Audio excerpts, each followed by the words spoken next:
23 लाख करोड़ रुपए हिंदुस्तान के लोगों से लूट हुई है अकेले डीजल और पेट्रोल के दाम। सरसों का तेल पौवा में खरीदा जा रहा है और गाड़ी का तेल भी पौवा में खरीदा जा रहा है।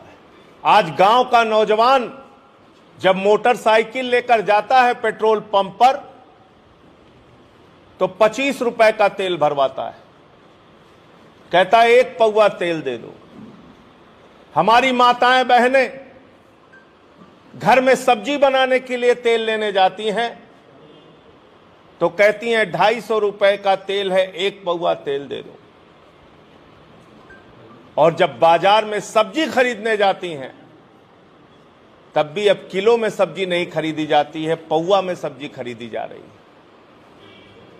तो नरेंद्र मोदी जी की सरकार ने और भारतीय जनता पार्टी ने सबका साथ और सबका विकास ऐसे किया कि किलो से लोग पौवा पे आ गए। पिछले कई दिनों से जश्न मना रहे हैं, पेट्रोल का दाम कम कर दिया, डीजल का दाम कम कर दिया, पेट्रोल का दाम कम कर दिया, डीजल का दाम कम कर दिया। आज इसकी हकीकत मैं आपके सामने बताना चाहता हूं, गंभीरता से एक एक बात आपके सामने रखना चाहता हूं। और पेट्रोल और डीजल के नाम पर इस देश की जनता के साथ कितनी बड़ी लूट हुई है इसका भी सच आपके सामने रखना चाहता हूं। नरेंद्र मोदी जी जब 2014 में देश के प्रधानमंत्री बने तो आने के बाद पहला काम उन्होंने किया, डीजल को डीरेगुलेट कर दिया और कहा कि अब डीजल के दाम का नियंत्रण हमारे हाथ में नहीं रहेगा। कच्चे तेल का दाम जब अंतर्राष्ट्रीय बाजार में बढ़ेगा तो डीजल पेट्रोल का दाम बढ़ जाएगा, कच्चे तेल का दाम जब अंतर्राष्ट्रीय बाजार में घटेगा तो डीजल और पेट्रोल का दाम घट जाएगा। जब नरेंद्र मोदी जी आए सत्ता में उस वक्त कच्चे तेल का दाम अंतर्राष्ट्रीय बाजार में था $105 प्रति बैरल। इसको ध्यान से सुनिएगा, जब मोदी जी सत्ता में आए तो अंतर्राष्ट्रीय बाजार में कच्चे तेल का दाम था $105 प्रति बैरल और तब हिंदुस्तान में पेट्रोल का दाम था 71 रुपए और डीजल का दाम था 57 रुपए। और आज जब कच्चे तेल का दाम अंतर्राष्ट्रीय बाजार में $83 प्रति बैरल है तो आपने देखा होगा जमानत जब्त होने के पहले, हार के पहले 112 रुपए में पेट्रोल बिका और 104 रुपए में डीजल बिका। मैं पूछना चाहता हूं बहुत सामान्य गणित से मोदी जी और भारतीय जनता पार्टी से कि जब 105 बैरल प्रति डॉलर कच्चे तेल का दाम अंतर्राष्ट्रीय बाजार में था तब 71 रुपए पेट्रोल का दाम और 57 रुपए डीजल का दाम था। अब जब $83 प्रति बैरल कच्चे तेल का दाम अंतर्राष्ट्रीय बाजार में है तो इस हिसाब से डीजल और पेट्रोल का दाम कितना होना चाहिए आप गणित निकाल के हमें बता दीजिए। तो जब अंतर्राष्ट्रीय बाजार में दाम बढ़े तो आप बढ़ाएंगे, घटे तो आप घटाएंगे नहीं। और आज तो घट गया, $83 प्रति बैरल हो गया। और आपको मालूम है हिंदुस्तान की जनता से कितना पैसा कमाया गया डीजल और पेट्रोल के नाम पे? अकेले 23 लाख करोड़ रुपया। 23 लाख करोड़ रुपए हिंदुस्तान के लोगों से लूट हुई है अकेले डीजल और पेट्रोल के दाम के नाम पर। और जितने भी साउथ एशिया के देश हैं, जितने भी हिंदुस्तान के पड़ोसी देश हैं, उन सारे पड़ोसी देशों में आधे से कम पे पेट्रोल और डीजल बिक रहा है या आधे से थोड़ा ज्यादा कहीं कहीं बिक रहा है। लेकिन आपने शतक भी पार कर दिया, डीजल को भी शतक लगवा दिया, पेट्रोल को भी शतक लगवा दिया। तो पहली मांग हमारी यह है कि आम आदमी पार्टी पहले दिन से कह रही है, देश के तत्कालीन वित्त मंत्री को हमारे वित्त मंत्री मनीष सिसोदिया जी, दिल्ली के उप मुख्यमंत्री, ने चिट्ठी लिखी थी बाकायदा, हमारे मुख्यमंत्री की बराबर ये मांग रही है कि डीजल और पेट्रोल को जीएसटी के दायरे में लाया जाए। जैसे बाकी चीजों को जीएसटी के दायरे में आप लेकर आए, डीजल और पेट्रोल को भी जीएसटी के दायरे में लेकर आइए, अगर आपकी नीयत साफ है तो।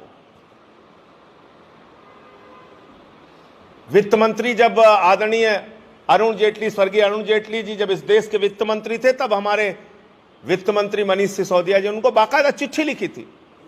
जीएसटी काउंसिल की जब मीटिंग हुई तब उनको बराबर लिखा और कहा कि आप जीएसटी के दायरे में इसको लेकर आइए। अभी जितनी मीटिंग हुई उन्होंने मांग किया कि जीएसटी के दायरे में डीजल और पेट्रोल को लेकर आओ। मैं पूछना चाहता हूं मोदी जी, आपकी क्या मजबूरी है? आप अपने चंद व्यापारी मित्रों को जो इस तेल के धंधे में हैं, उनको मुनाफा कमाने के लिए इस देश की जनता के साथ लूट कर रहे हैं। 23 लाख करोड़ रुपए आपने खाली डीजल और पेट्रोल के नाम पर इस देश की जनता के जेब से निकाल लिया। पीएनजी के दाम बढ़ा दिए, सीएनजी के दाम बढ़ा दिए, गैस सिलेंडर के दाम बढ़ा दिए, सरसों के तेल के दाम बढ़ा दिए, खाद के दाम बढ़ा दिए। आप करना क्या चाहते हैं इस देश की जनता के साथ? तो इसलिए आम आदमी पार्टी ये मांग करती है कि अगर सरकार की नीयत साफ है तो, क्योंकि आज अंतर्राष्ट्रीय बाजार में कच्चे तेल का दाम $83 प्रति बैरल है, उस हिसाब से डीजल और पेट्रोल का दाम कम किया जाए, नंबर 1, और जीएसटी के दायरे में डीजल और पेट्रोल को लाया जाए, जिससे एक सीमा से ज्यादा टैक्स ना वसूला जाए। और टैक्स की आपको हकीकत बताता हूं, मात्र एक साल में पेट्रोल के ऊपर टैक्सेस और ड्यूटीज जो लगाई गई है वो 28 रुपए लगाई गई है, और डीजल के ऊपर जो टैक्स लगाया गया है मोदी सरकार के द्वारा वो 26 रुपए लगाया गया, मात्र एक साल में। आप कल्पना कीजिए, मात्र एक साल में 28 रुपए पेट्रोल पे और 26 रुपए डीजल के ऊपर टैक्स बढ़ाया गया है। और आपने 10 रुपए कम कर दिया डीजल का और 5 रुपए कम कर दिया पेट्रोल का, और कह रहे हैं साहब बहुत बड़ा काम कर दिया हमने। और किया भी कब? जब आपकी जमानत जब्त हो गई। तो उत्तर प्रदेश की जनता से मैं हाथ जोड़कर निवेदन करना चाहता हूं, अगर महंगाई से छुटकारा पाना चाहते हो तो भारतीय जनता पार्टी ने खुद आपको फॉर्मूला बता दिया है, इनकी जमानतें जब्त कराइए, महंगाई से आपको छुटकारा मिल जाएगा। जब इनकी जमानत जब्त हो जाएगी, चुनाव में हार जाएंगे, तो अपने आप 50 रुपए पेट्रोल हो जाएगा और 35-40 रुपए में डीजल बिकने लगेगा। इनको हराना जरूरी है महंगाई कम करने के लिए, खुद भाजपा ने बता दिया। और मुझे आज वो कहानी याद आ रही है कि स्टालिन ने एक मुर्गे की चमड़ी उधेड़ डाली, और चमड़ी उधेड़ने के बाद उसके सामने कुछ दाना फेंका, और वो मुर्गा दौड़ते दौड़ते उस दाने की तरफ बढ़ गया। आज मोदी जी ने महंगाई से इस देश की जनता की चमड़ी उधेड़ दी है, और ये पेट्रोल डीजल के नाम पर थोड़ी सी राहत देके दाना फेंकने का जो काम कर रहे हैं, इससे इस देश की जनता आपको माफ करने वाली नहीं है, नंबर 1। और नंबर 2, राम अवतार फिल्म हम लोगों ने एक देखी थी, आज का एमएलए राम अवतार। उसमें मुख्यमंत्री थे राजेश खन्ना। वो कहते थे पहले 100% बढ़ा लो दाम, और उसके बाद हम 10-20% कम कर देंगे। तो यही काम आपने डीजल और पेट्रोल के साथ किया है, जिसकी हकीकत मैंने रखा। 2 मांग है आम आदमी पार्टी की, नंबर 1 जीएसटी के दायरे में डीजल पेट्रोल को लाया जाए, नंबर 2 अगर $105 प्रति बैरल पर 71 रुपए पेट्रोल और 57 रुपए डीजल मिल रहा था 2014 में, तो $83 प्रति बैरल पर उसी हिसाब से डीजल और पेट्रोल का दाम हिंदुस्तान में कम होना चाहिए। इस लाल बटन पर क्लिक करके सब्सक्राइब करें और साथ में इस बेल आइकन पर भी क्लिक करें।